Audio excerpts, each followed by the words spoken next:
Hello दोस्तों, welcome to my YouTube channel Sujeet Kumar Stambh classes को। आज फिर से हम नेक्स्ट वीडियो लेकर के आ गए हैं। ट्वेल्थ क्लास का इंग्लिश बोर्ड बिहार बोर्ड में पूछे गए जो ही प्रश्न था ट्वेल्थ क्लास में, ये क्वेश्चन लेकर के आ गए हैं। आप देख सकते हैं कि जो 2021 में क्वेश्चन पूछा गया है उसका भी एनालिसिस है इसमें। देख सकते हैं क्वेश्चन मित्रों, जो 96 2021 का ही क्वेश्चन है, 97 क्वेश्चन भी 2021 का है, 98 क्वेश्चन भी 2021 का है, 99 नंबर क्वेश्चन भी 2021 का है, और 100 नंबर क्वेश्चन 2021 का है, 101 नंबर क्वेश्चन 2021 का है, 102 नंबर क्वेश्चन 2021 का है। ठीक है ना। ये सारा 2021 का आज कंप्लीट हो जाएगा, उसके बाद हम 2022 वाला क्वेश्चन लेकर के आएंगे। ठीक है ना। तो बिल्कुल 100% राइट आंसर बतलाई जाती है और इसके बारे में पूर्ण विश्लेषण किया जाता है। ठीक है, जिससे कि और अधिक से अधिक क्वेश्चन बन सके। तो ज़्यादा देर ना करते हैं हम लोग आगे बढ़ते हैं। 96 नंबर क्वेश्चन आप देख सकते हैं मित्रों, क्या कहा जा रहा है। And when I crumble who will remember, who will remember, who will remember. ठीक है ना। एंड व्हेन आई क्रम्बल्स, आप जानते हैं कि जब मैं, एंड व्हेन आई क्रिम्बल, जब मैं चीखूंगा चिल्लाऊंगा तो विल रिमेंबर, कौन याद करेगा मुझे। हु इज इन आई, आई इसमें कौन है, ताई इसमें पोएट है। कौन है, पोएट है। सिंपल बात है। तो ये ऑप्शन क्या हो जाएगा मित्रों, राइट हो जाएगा।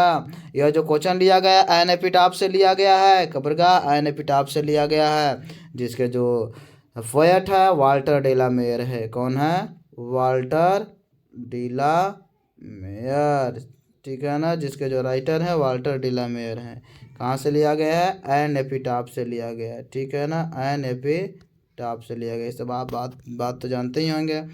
आप जानते हैं कि वाल्टर डेला मेयर का जन्म 1873 ईस्वी में हुआ था और इनकी मृत्यु 1956 ईस्वी में हो गया था। ठीक है ना। इनका जो जन्म हुआ था वो इंग्लैंड में हुआ था। ठीक है ना। जो केंट है वहीं पे चार्ल्टन जगह पर हुआ था इनका, चार्ल्टन गांव में इनकी जन्म हुई थी। ठीक है ना। और केंट वहाँ शहर हुआ, इंग्लैंड में इनका जन्म हुआ था। ठीक है ना। इन्होंने अपने पिताजी को खो दिया था लगभग 4 वर्ष की उम्र में। ठीक है ना। अपने पिताजी को खो दिया 4 वर्ष की उम्र में, और उसके बाद फिर वे चले गए थे लंदन, मूव कर गए थे। ठीक है ना। जो चार्ल्टन केंट में रह रहे थे वहाँ से चले गए कहाँ पे, लंदन में चले गए, राजधानी में चले गए इंग्लैंड के। ठीक है।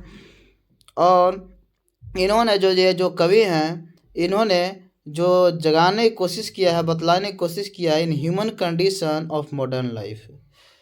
किसको जागरूक करने की कोशिश किया, in human condition of modern life. जो आधुनिक युग के जीवन है उसके अंदर जो ह्यूमन कंडीशन है, मानवीय स्थिति है, उसको इन्होंने जगाने की कोशिश किया है, जागरूक करने की कोशिश किया है।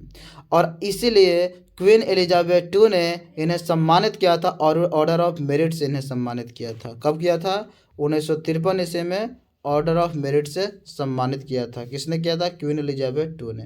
इनकी कुछ रचनाएं हैं, जैसे रचनाएं का मैं अगर नाम लूँ तो सॉन्ग्स फॉर चिल्ड्रन इनकी रचनाएं हैं। कौन है, songs for children, songs for children इनकी रचनाएं हैं। और एक रचना और है जिस रचना का नाम है पीकॉक पाई।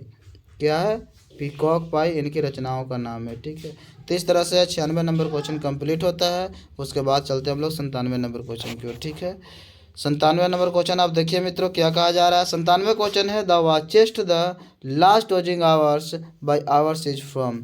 तो यह जो क्वेश्चन लिया गया है मित्रों, यह ऑट टू ऑटम से लिया गया है मित्रों। अगर आप जाइएगा ऑट टू ऑटम में, तो जो आप चौथा नंबर पैराग्राफ देखिएगा मित्रों, उसके लास्ट स्टेंजा में दिया गया है। ठीक है ना।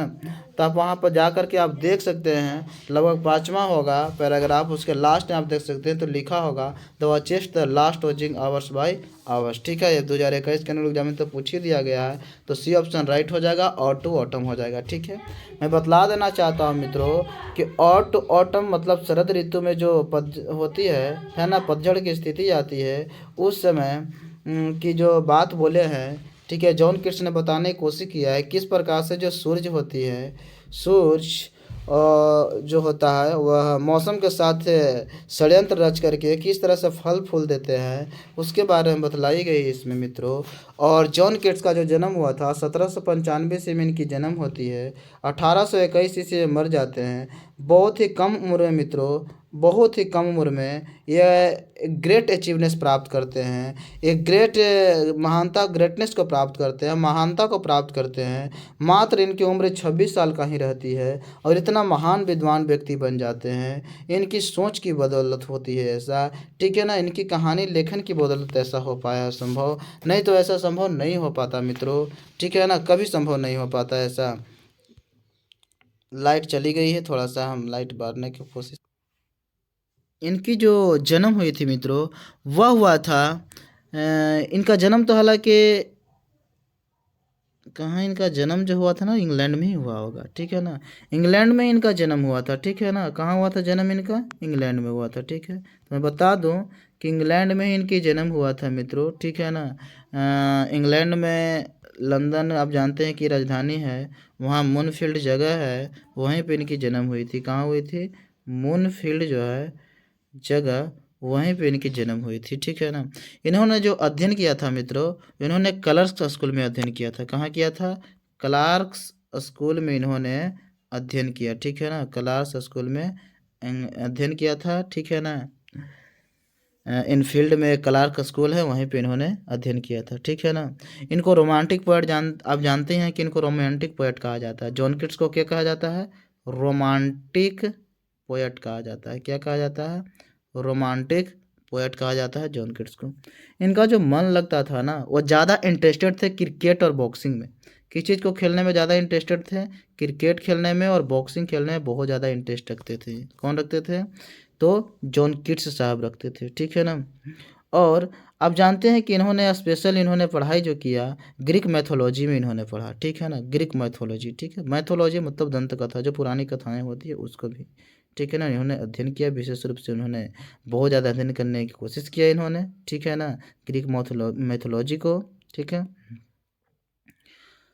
और इन्होंने ट्रांसलेशन भी किया है, जैसे एनेट का किया है, ट्रांसलेशन किया है, जो वर्गिल का एनेट बुक है उसको किया है, ठीक है। और अब जानते हैं कि इन्होंने पोएट बहुत सारे कविताएं भी लिखी, बहुत सारे पोएम भी लिखा, ठीक है ना। बहुत सारा पोएम भी लिखा। जो फर्स्ट पोएम है उसका अगर मैं नाम बतलाना चाहूँ तो देखिए उसका नाम जो है लाइन्स इन इमिटेशन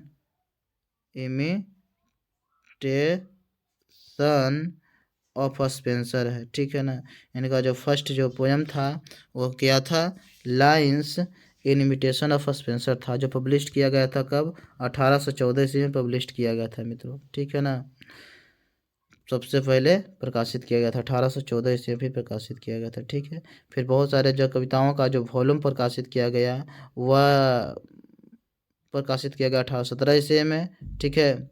और एक इनका एक पोएम है इंडिमियन, जिसको बहुत ही अप्रिशिएट किया गया विलियम वर्ड्सवर्थ के द्वारा प्रशंसा किया गया था। विलियम वर्ड्सवर्थ के द्वारा प्रशंसा किया गया था, ठीक है ना, जिसको प्रकाशित किया गया था 1818 से प्रकाशित किया गया था मित्रों।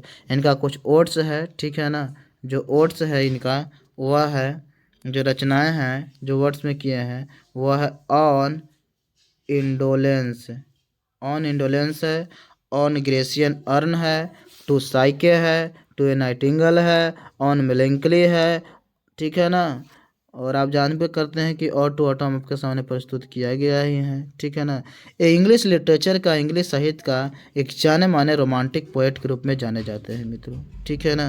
का एक और बुक है लेमियन हेफेयन भी बुक है ना। इनकी जो मृत्यु हो गई थी 1821 ईस्वी में ना, वो ट्यूबरक्लोसिस होने से, टीबी होने से इनकी मृत्यु हो गई थी। मात्र 26 साल के उम्र में इनकी क्या हो गई थी? मृत्यु हो गई थी मित्रों, ठीक है ना। तो इसके बारे में, इनके बारे में इतनी सारी हमने जानकारियाँ दी है, ठीक है ना। बोलते हैं कि a thing of beauty is a joy for ever, मतलब किसी वस्तु की सुंदरता कहीं भी आनंद लेने के लिए होती है, ठीक है ना।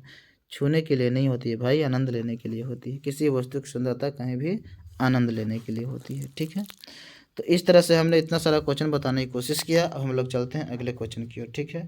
58वें नंबर क्वेश्चन आप देखिए मित्रों, क्या कहा जा रहा है, ठीक है। 97 का तो हमने सही बतला ही दिया, कौन सा उत्तर होगा मित्रों? तो सी ऑप्शन क्या हो जाएगा? सही हो जाएगा, क्योंकि और टू ऑटम से लिया गया है। तो 98 नंबर क्वेश्चन आप देख सकते हैं मित्रों, क्या कहा जा रहा है। तो 98 जो क्वेश्चन है, now the leaves are falling fast से है, ठीक है ना। कहाँ से था? Now the leaves are falling fast से क्वेश्चन पूछा गया है। और टॉक्स अबाउट द, किसके बारे में बोलते हैं?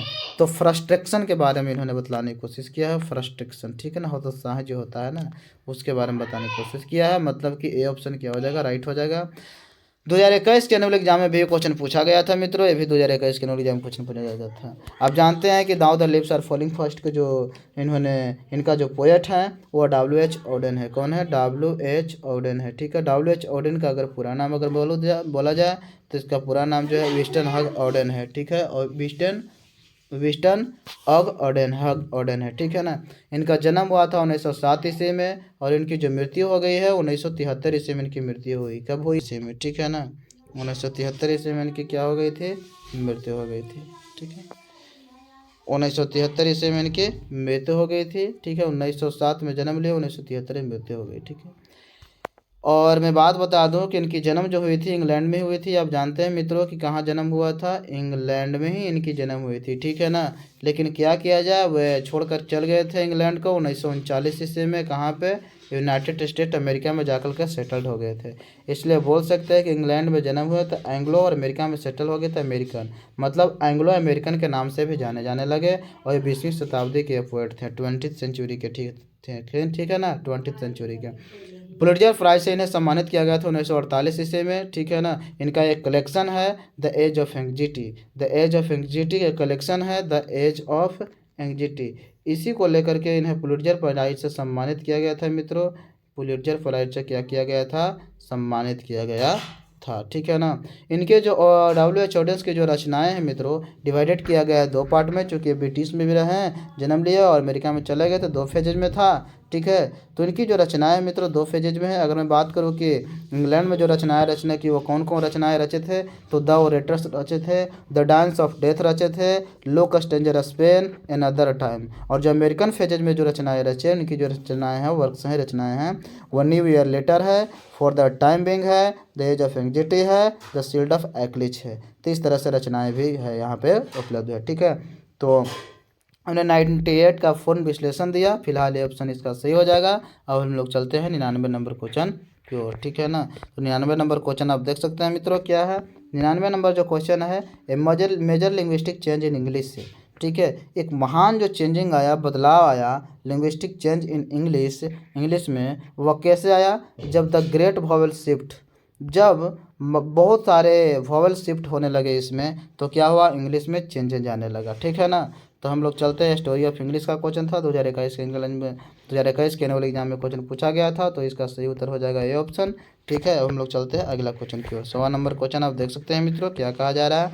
The Old English period is characterised by, 2021 के एनुअल एग्जाम में भी क्वेश्चन पूछा गया, the Old English period is characterised bye.